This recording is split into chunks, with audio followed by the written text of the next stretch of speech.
जय भोलेनाथ।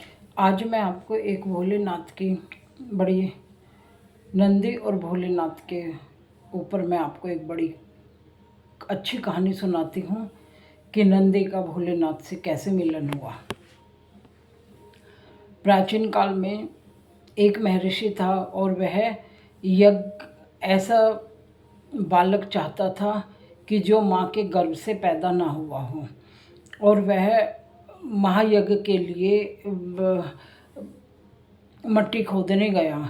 और जैसे ही उसने पहला खोलडावला मारा मट्टी में, वहाँ से एक दिव्य अलौकिक बालक निकला और उसने उसको अपनी गोदी में उठा लिया और गोदी में उठा वह उसे घर ले गया।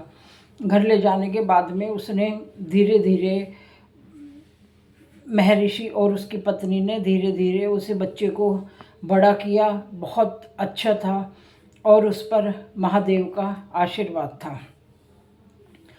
उसके बाद परंतु जो दूसरे ऋषि थे, उन्होंने उस ऋषि को बताया कि जिसका वह बेटा था कि यह अल्प आयु है। अब वो पिता बड़ा परेशान होने लगा। घर बैठकर एक दिन वह बाहर बैठा हुआ था, आंसू बहा रहा था।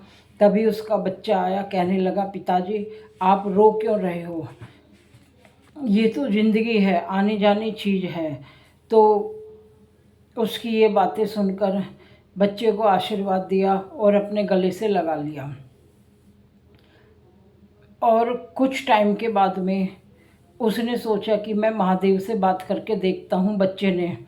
और वह महादेव से मिलने की चाह में उसने एक ऊंची सी पहाड़ी पर एक पैर पर खड़े होकर घोर तपस्या की और उसके चेहरे से एक आग की तरह अलौकिक प्रकाश फैलता था। और उसने इस तरह से कठिन तपस्या की। कठिन तपस्या करने के बाद में महादेव की आँख खुली और महादेव को धरती पर आना पड़ा। वह धरती पर आए और उस बच्चे से मिले और बोले कि तूने मेरी तपस्या भंग करी है, कुछ तो बात है तुझ में। तो वह बच्चा बोला कि महादेव, मेरे जो पिता हैं वो दिन रात परेशान रहते हैं मेरी अल्पायु को लेकर। मुझे समझ में नहीं आता, मैं उनके दुख को नहीं देख सकता। तो महादेव कुछ देर सोचने के बाद में महादेव ने कहा कि मैं अब क्या तुझे इसमें कहूँ। उसके बाद में महादेव ने कुछ सोचकर उस बच्चे के सिर पर हाथ रखा और उसको नंदी का रूप दे दिया और बोला कि हे तुम नंदी के नाम से जाने जाओगे आज से।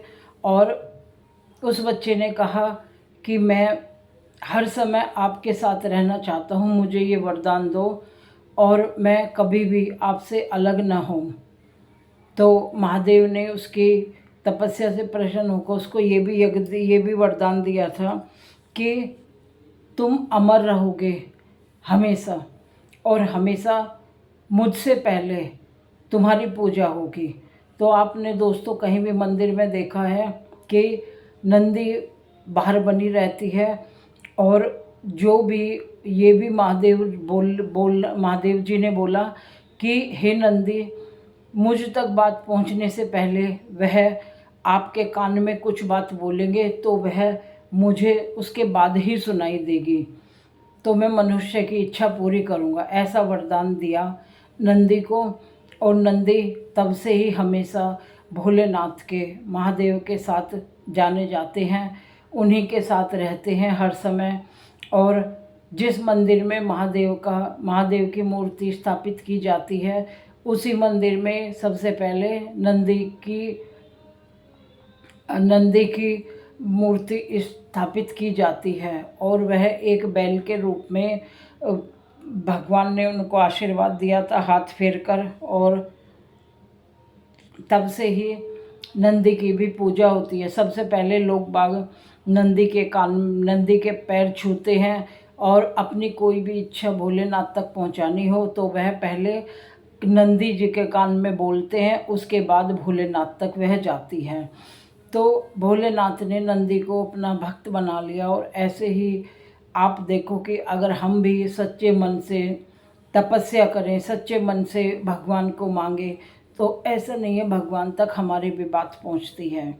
तो दोस्तों, आज मैंने आपको नंदी और शिव का मिलन के ऊपर कहानी बताई है। अगर आपको पसंद आई हो तो प्लीज़ लाइक करिए और कमेंट बॉक्स में जाके हर हर महादेव लिखिए और सब्सक्राइब करिए। मिलते हैं अगली ऐसी ही अच्छी स्टोरी के साथ में।